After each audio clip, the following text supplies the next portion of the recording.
Assalamualaikum warahmatullahi wabarakatuh. Alhamdulillahi rabbil alamin. Wassalatu wassalamu ala asrafil anbiya'i wal mursalin Sayyidina wa maulana Muhammadin wa ala alihi wa sahbihi wa barik wa sallim ajma'in. Alhamdulillahi rabbil alamin. Pada kesempatan yang sangat mulia ini, yaitu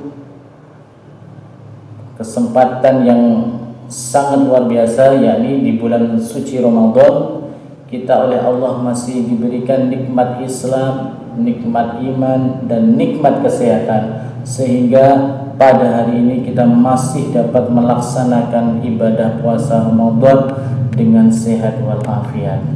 Semoga rangkaian ibadah kita di bulan Ramadan ini senantiasa diterima oleh Allah dan diridai oleh Allah Subhanahu wa taala. Amin amin ya rabbal alamin. Baik, anak-anakku yang soleh-solehah, insyaallah pada kesempatan hari ini Pak Wibowo akan menyampaikan materi tentang pondok pesantren Ramadan, tentang materi pondok Ramadan SD Khadijah 2. Yakni Pak Wibowo nanti akan menyampaikan tentang sunnah-sunnah puasa dan menyampaikan tentang orang yang diperbolehkan tidak berpuasa. Baik, langsung saja untuk menyingkat waktu, Pak Wibowo akan menjelaskan terlebih dahulu tentang sunnah-sunnah puasa, ya. Sunnah itu adalah sesuatu yang apabila dikerjakan mendapatkan pahala dari Allah Subhanahu wa taala, dan apabila tidak dilakukan tidak apa-apa. Baik, sunnah-sunnah puasa Ramadan. Yang pertama adalah berdoa sebelum berbuka. Jadi ketika kita mau berbuka puasa, jangan lupa untuk berdoa. Bagaimana doanya? Allahumma laka sumtu wa bika amantu wa ala rizqika aftartu birahmatika ya arhamar rahimin, ya. Setelah itu sunnah yang kedua apa anak-anak? Jangan lupa menyegerakan berbuka. Jadi ketika beduk sudah dipukul, dung dung dung dung dung dung, Allahu Akbar, Allahu Akbar. Nah, langsung ambil air dan ambil 3 kurma kalau ada. Oti-oti juga boleh, ya. Tahu isi boleh, roti juga boleh. Nah, langsung dimakan, habis itu minum. Tapi jangan lupa berdoa. Itu yang kedua. Kemudian sunnah yang ketiga adalah mengakhirkan sahur, ya. Jadi ketika sahur jangan sampai kita jam 1 sudah bangun makan, atau habis tarawih sahur, habis itu kita tidak sahur. Jangan, ya. Boleh, cuma kita tidak mendapatkan fadilah atau sunnah dari puasa itu sendiri. Jadi kalau bisa 10 menit sebelum imsyak, ya, itu dibuat sahur, dimanfaatkan baik mungkin agar apa? Agar mendapatkan sunnah dan keberkahan dari Allah Subhanahu wa taala. Kemudian sunnah yang keempat adalah bersedekah. Jadi mumpung kita di bulan Ramadan ini, insya Allah semua ibadah kita akan dilipat gandakan oleh Allah, ya. Nah, bersedekah apa aja? Boleh kalian bersedekah uang, boleh kalian bersedekah makanan, boleh kalian bersedekah apapun bentuknya. Yang penting kita di bulan Ramadan ini berlomba-lomba atau fastabiqul khairat untuk bersedekah. Karena eman kalau kita tidak bersedekah. Karena di bulan Ramadan ini semua ibadah kita akan dilipat gandakan oleh Allah Subhanahu wa taala. Kemudian yang kelima adalah memperbanyak zikir, ya. Nah, biasanya ini memperbanyak zikir ini paling tidak kita membaca istighfar 100 kali, sholawat 100 kali, tahlil 100 kali, astagfirullahaladzim, astagfirullahaladzim, sallallahu ala Muhammad, sallallahu ala Muhammad, la ilaha illallah, la ilaha illallah, la ilaha illallah, dan seterusnya. 100 kalau tidak kuat 33. Kalau tidak kuat 3 kali saja. Kalau tidak usah puasa ya. Itu ya anak-anak ya. Tapi saya yakin anak-anak Khadijah pasti hebat-hebat semua ya. Diusahakan 100 ya. Ya itu. Kemudian yang kelima, beriktikaf ya, melakukan iktikaf. Sunnah yang berikutnya adalah melakukan iktikaf, yaitu berdiam diri di masjid ya. Karena hari ini kita dalam kondisi ada wabah corona, jadi iktikaf dilakukan di rumah saja ya anak-anak ya, sambil berzikir itu tadi, astagfirullahaladzim, astagfirullahaladzim ya, merenungi ya Allah, semoga wabah ini segera diangkat ya, berdoa kepada Allah sesuai dengan keinginannya masing-masing ya. Tuh. Kemudian yang ke-7 ya, yang ke-7 yaitu tadarus Al-Qur'an ya, memperbanyak tadarus Al-Qur'an. Sebagaimana dalam hadis Nabi Muhammad SAW, Iqra'ul Qur'an fa innahu ya'ti yaumal qiyamah syafi'an ashabi. Bacalah Al-Qur'anmu, insyaallah Al-Quran itu nanti akan datang sebagai penolong bagi orang-orang yang membacanya. Jadi jangan khawatir. Semakin kalian cinta kepada Al-Quran, semakin kalian memperbanyak Al-Quran, membacanya, insyaallah nanti ketika di akhirat kamu akan ditolong oleh Al-Quran itu sendiri yang sering kali kalian membacanya. Kemudian yang ke-8 ya, sunnah-sunnah puasa yang ke-8 yaitu memberi makan dan minum bagi orang yang berpuasa.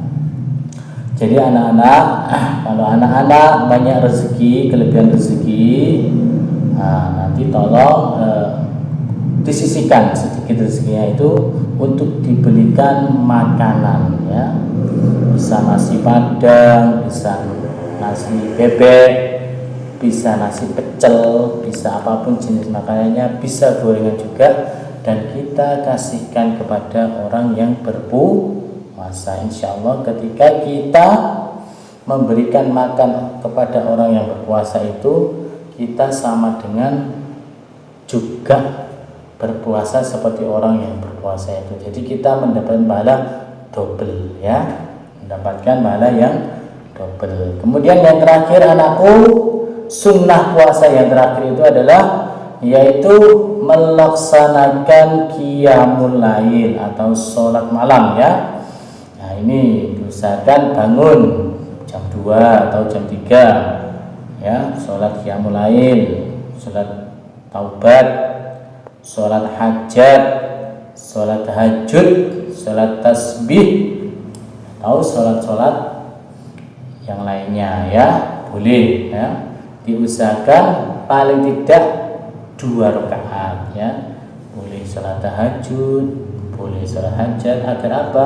Agar di bulan Ramadan ini ibadah kita berkualitas dan kita keluar dari bulan Ramadan nanti kita akan menjadi hamba Allah yang bertakwa, sebagaimana Allah sudah menerangkan dalam Al-Quran itu bahwa tujuan kita berpuasa itu adalah la'allakum tattaqun, agar kita menjadi hamba Allah yang bertakwa. Apa itu bertakwa? Yaitu hamba yang senantiasa menjalankan perintah Allah dan senantiasa menjauhi larangan-larangan Allah Subhanahu wa ta'ala. Baik anakku, saya lanjutkan ya, yaitu terkait yang berikutnya adalah orang-orang yang diperbolehkan tidak berpuasa ya. Yang pertama adalah orang yang sakit biasa. Orang yang sakit biasa ini boleh tidak berpuasa, tapi wajib mengganti puasanya atau mengkodok puasanya ya. Contoh badannya dingin ya, atau panas, muntah, kemudian lemes ya, boleh tidak puasa, tapi nanti wajib mengganti puasa itu. Kemudian yang kedua, orang yang diperbolehkan tidak berpuasa adalah orang yang sakit kronis. Sakit kronis itu adalah sakit yang sakitnya agak lama atau berkepanjangan. Contoh sakit jantung, sakit kanker, sakit stroke. Nah, itu boleh. Nah, boleh tidak berpuasa dan dia hanya membayar fidyah ya. Dia boleh tidak berpuasa tapi diganti dengan membayar fidyah. Kemudian yang ketiga, orang yang diperbolehkan tidak puasa itu adalah musafir, yaitu orang yang berpergian ya, orang yang berpergian bukan untuk maksiat. Ya, itu diingat, berpergiannya itu adalah karena Allah ya, tidak karena maksiat. Ya, itu. Nah, orang yang seperti ini wajib mengganti puasanya atau mengkodok puasanya. Jadi diganti puasanya. Kemudian yang keempat, yang diperbolehkan tidak puasa adalah wanita haid. Nah, ini bagi perempuan anak-anak, ketika kalian haid, kalian tidak apa-apa, tidak berpuasa ya, tetapi kalian nanti ketika haid itu sudah selesai dan nanti bulan Ramadan sudah selesai, kalian harus mengganti puasa sejumlah hari yang kalian haid itu berlaku. Kalau haidnya 7 hari, berarti kalian mengganti 7 hari. Kalau haidnya 14 hari, mengganti 14 hari di luar Ramadan itu. Kemudian kelima, orang yang diperbolehkan tidak berpuasa adalah wanita hamil. Jadi ketika ada wanita hamil atau ibumu sedang mengandung, dia boleh tidak berpuasa, tetapi dia wajib mengganti puasanya dan membayar fidyah ya, membayar fidyah ya. Kemudian berikutnya yang nomor 6, wanita menyusui. Nah, ini sama dengan ibu hamil, jadi dia wajib mengganti puasanya dan membayar fidyah. Kemudian yang terakhir, orang yang diperbolehkan tidak berpuasa adalah orang yang sangat tua sekali atau orang tua sudah lemah ya, lemah, tua, pakai tekan tek. Nah, orang yang sudah tua ini, jadi kalian anak besok kalau sudah tua sekali, tua tidak bisa apa-apa, kalian boleh tidak berpuasa, cukup membayar fidyah, yaitu mengasih makan satu orang. Jadi setiap hari, boleh dikasihkan per hari, boleh dikasihkan di akhir bulan Ramadan ya, boleh seperti itu ya anak-anakku ya. Demikianlah yang bisa Pak Wibowo sampaikan terkait dengan sunnah-sunnah puasa dan orang yang diperbolehkan tidak berpuasa ya. Kalau ada pertanyaan, silakan nanti anak-anakku japri ke nomornya Pak Wibowo atau langsung kontak nomornya Pak Wibowo atau video call ke Pak Wibowo. Insya Allah nanti semua pertanyaannya akan dijawab Pak Wibowo ya, langsung di call langsung oleh Pak Wibowo ya. Semoga sedikit apa yang disampaikan Pak Wibowo ini di Pondok Ramadan ini menjadikan ilmu yang barokah, manfaat fiddin fid dunya wal akhirah, dan semoga serangkaian ibadah kita di bulan Ramadan ini kita diberikan kemudahan oleh Allah, mulai awal Ramadan sampai akhir Ramadan nanti kita senantiasa diberi kemudahan oleh Allah, dan apa yang kita lakukan ini semuanya nanti bernilai ibadah dan berkah serta semuanya diridhoi oleh Allah Subhanahu wa taala. Kurang lebihnya mohon maaf. Assalamualaikum warahmatullahi wabarakatuh.